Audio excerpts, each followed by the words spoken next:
Однажды я серьезно заболела и вдруг увидела комнату сверху, себя, мужа и мою 11-месячную дочь, которая только научилась ходить и плакала. В этот момент в голове промелькнула мысль: я не могу умереть сейчас, моя дочь еще слишком мала, я не могу ее оставить. После этого я открыла глаза и не могла понять, что произошло. Но вскоре я поправилась, все стало хорошо, и теперь у меня 2 взрослые дочери. Иногда я вспоминаю тот момент и верю, что Бог дал мне больше времени. Мой покойный муж за год до своей смерти тяжело болел раком и сердечными заболеваниями, рассказывал мне, как во сне путешествовал по трубе в удивительно красивый сад. Гуляя по его тропинкам, как и все остальные, кто там находился, он встречал знакомых ушедших людей, соседа и друга. Сосед спрашивал о семье, о жене и детях. Муж начинал рассказывать, но сосед перебивал его и говорил: «Мы здесь все видим, нам все известно». После этого он начинал описывать жизни тех, кто остался на земле. Позже мой муж искал моего покойного отца, но не смог его найти. Тогда голос сказал ему, что ему еще рано оставаться, и что он должен вернуться. Муж проснулся в не очень хорошем настроении и рассказал мне, что с ним произошло той ночью. Он также сказал, что умерших следует красиво одевать, потому что в этом прекрасном саду они носят ту одежду, в которой были похоронены. Я трижды возвращалась с того света, и каждый раз рядом были мои покойные родные. Мои близкие не подпускали меня к себе и сердились, говоря, что мне еще рано, что у меня 4 детей, и я должна вернуться домой. В первый раз они велели мне уходить и не оглядываться, а потом толкнули меня через какую-то стену. Во второй раз меня посадили в лифт, и я долго ехала. В третий раз мне сказали идти прямо и больше не возвращаться. Я пошла вперед и оказалась в поле, усеянном белыми ромашками. Шла сквозь цветы и в конце пути увидела свой дом. На пороге стояла моя дочь, плакала и звала меня. Когда я очнулась, моя дочь действительно стояла у моей кровати, плакала и звала меня. Тогда ей было 15 лет, а теперь уже 30. В первый раз у меня был сердечный приступ, во второй я отравилась желчью, а в третий – краской. Сейчас мне 60 лет. Несколько лет назад умер мой тесть. Его жена осталась одна и очень скучала по нему. Однажды мы пришли к ней в гости, и она рассказала, что ночью к ней пришел ее муж и попросил не плакать. Он уверил ее, что с ним все в порядке, и как только он получит квартиру, заберет ее к себе. Через пару месяцев умерла моя свекровь. Мы с мужем поехали на кладбище искать место для ее захоронения. Мы хотели, чтобы они лежали рядом, но из-за множества свежих могил места рядом не было. Тогда смотритель кладбища сказал: «Вам повезло, есть свободная могила прямо напротив могилы вашего дедушки. Вы можете похоронить родственника здесь». Мы сразу вспомнили о моем дедушке, который ждал квартиру для своей жены. Теперь я верю в существование загробной жизни. Хочу еще добавить, что оба родителя моего мужа умерли при нем. Когда он открыл окно утром, в тот момент его отец испустил последний вздох, а потом то же самое произошло с его матерью. Это было как будто их души покидали тело и летели в окно. Я лежала в кровати ночью, смотрела в окно. Недавно я прочитала книгу Муди «Жизнь после жизни», которая произвела на меня глубокое впечатление. Вдруг через открытое окно влетели 4 маленькие звезды и начали кружиться под потолком.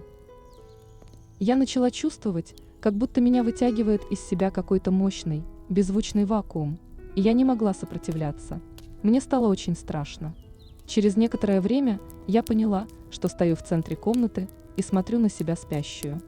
Мой муж спал рядом и ничего не слышал. Я пыталась вернуться в свое тело, но без успеха. Я всю ночь пыталась вернуться, ложилась обратно, но тело не отзывалось. Только к утру мне удалось едва вернуться в тело и шевельнуть пальцем. Это было очень трудно. Мне пришлось заново учиться управлять своим телом. Но потом я вспомнила, как это делать, и вскочила. Долго после этого я боялась засыпать вообще.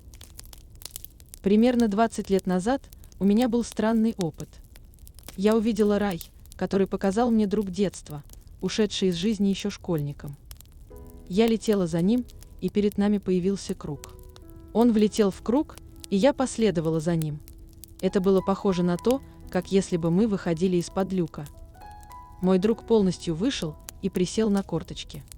Я последовала за ним, но он остановил меня и сказал: «Посмотри, как люди живут здесь». Я увидела очень большие звезды на небе, которые излучали яркие лучи, и там было очень светло. Я увидела парк с огромными деревьями и очень большими листьями. Много детей играло, а взрослые гуляли, держась за руки. Там было очень приятно. Мой друг сказал: «Ты увидела это, а теперь иди назад. Тебе еще рано оставаться здесь». Не знаю, что со мной случилось, но я до сих пор очень ясно помню это видение. Сестра моего мужа заболела в молодом возрасте.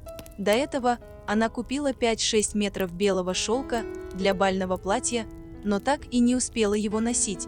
Половину ткани она отдала своей племяннице. После нескольких лет болезни она умерла.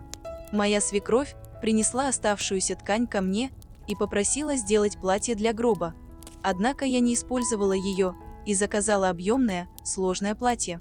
Ткань осталась в швейной комнате, и я о ней забыла. Затем она появилась мне во сне, упрекая меня за якобы украденную ткань. Через 2 недели она явилась снова, на этот раз более агрессивно требуя вернуть ее. Я действительно испугалась и поспешила к свекрови днем, привезя с собой ткань. Я рассказала ей свои сны. Она сказала: «Она пришла и к тебе».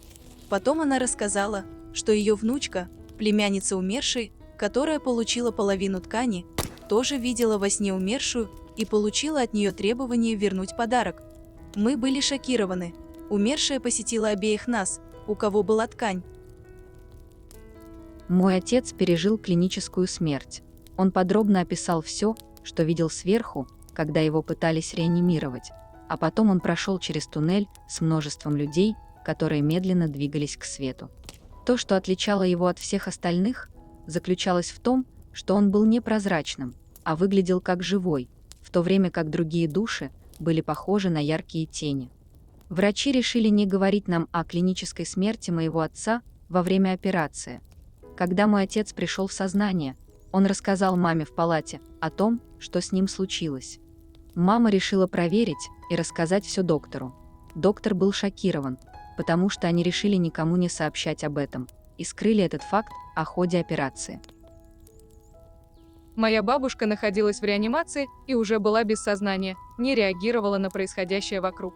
Тем временем моя маленькая дочь, которая была дома, разговаривала с ней, явно глядя в одну точку, как будто кто-то стоял там, а затем повернулась ко мне и передала слова бабушке.